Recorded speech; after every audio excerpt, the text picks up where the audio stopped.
How's it going, everybody? It's the man, the myth, the legend, Quad MFT here, and in today's video I'll be getting 135 kills and I believe only 2 deaths, I think around there, 2 deaths with the AN94 on the map Meltdown, playing fully solo, ground war domination. And let me tell you guys right now, I absolutely love the AN94. I'm telling you guys right here, right now, the best time of all places, that this is the best gun overall in Black Ops 2. I also really think the Vector is sort of a competitor, maybe the MP7. It used to be the MSMC and the PDW, but now that they recently nerfed it, it makes me a little bit sad to see them nerf all the guns, just because basically they're trying to make them all even, and I don't really want it like that. I like having a few little underpowered guns just to go for a few random gameplays like that, and just to give yourself sort of a challenge. I also really like having overpowered guns. Let's say you're on sort of a death streak, you're on a dry streak, and you can't really get any gameplays. That's when you used to slap on the PDW 57, you'd rock the suppressor and fast bags. But now, really nowadays, you really like to rock the AN94. Now, what if I could relate the AN94 to any other gun from a previous Call of Duty?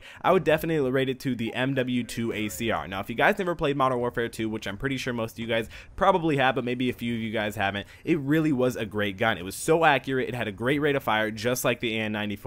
And the best attachments for the AN94 are definitely the suppressor and the stock. Now, a few people may disagree with me. I actually have 2 classes, not in this gameplay, but in this game when I recently played Call of Duty a little bit earlier today, I was basically going only use my AN94. But what I really like about this gun is the fact that it can do so well with the suppressor, and the fact that it can also do really well without a suppressor. I really like the fast mag and the stock when not using a suppressor, but when using a suppressor, again guys, the suppressor with the stock, definitely my favorite attachment setup for the AN94. But I'm also here to give you guys a few tips on how to do really well and getting a lot of kills in one game. So my tips, of course, are to definitely run the higher score streaks. Now, I'm not saying it's completely impossible to get a lot of kills when only using like counter UAV, UAV and VSAT, or escort drone or something like that, but you guys can see in this gameplay I'm rocking practically the 3 biggest and most used score streaks in Black Ops 2. Besides the UAV, of course, that's probably the most used score streak, but on YouTube, definitely this setup, the Lodestar, the K9 unit, and then the Swarm. Now, really what I like about these score streaks is mainly because the fact the Lodestar goes absolutely ham, guys. The Lodestar is a beast. I love it. It's practically like a Modern Warfare 3 Reaper, except 10 times upgraded.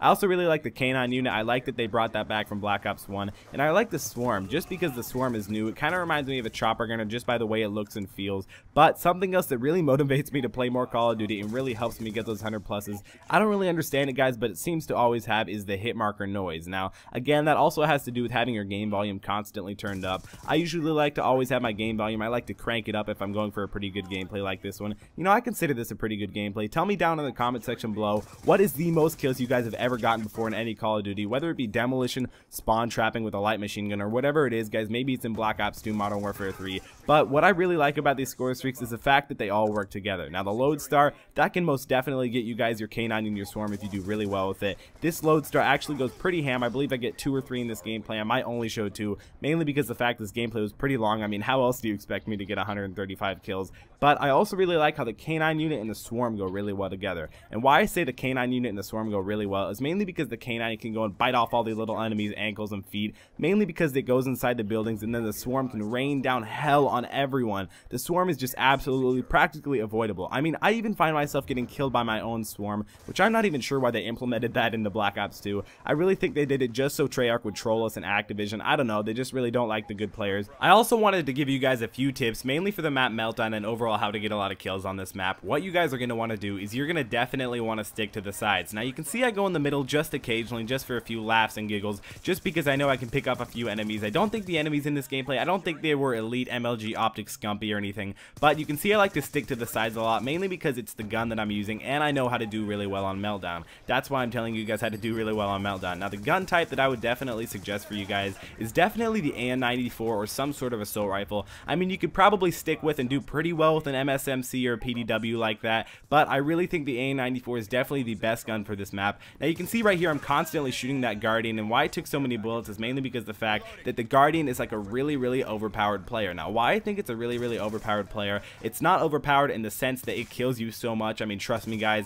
it is really annoying when it kills you, but it's overpowered in the sense of you getting to get a free 125 points basically just for unloading a whole 30, 40 bullets. It really depends on the gun that you're using, and you get a free basically a kill kill on an enemy attacking, because when you kill an enemy while he's capturing a flag or picking up a tag and kill confirmed, you get an extra 125 points, which I find to be really helpful when going for those big score streaks and 100 kill games. So make sure always take out those sentry guns, because trust me guys, it can really help out your team. But I hope you guys enjoyed this video. Remember to give me a huge thumbs up. Those thumbs up always really help me. Remember to add this video to your favorites if it was one of your favorite videos. If we could try and hit 145 likes on this video, that would be absolutely insane. Make sure to follow me on Twitter and Instagram, links in the description below. Also go and like my Facebook page, that's how I'll tell you guys when I'm playing Black Ops 2 and if you guys can play with me. Hope you guys enjoyed this video. It's been Quantum FT, and I'll see you next time.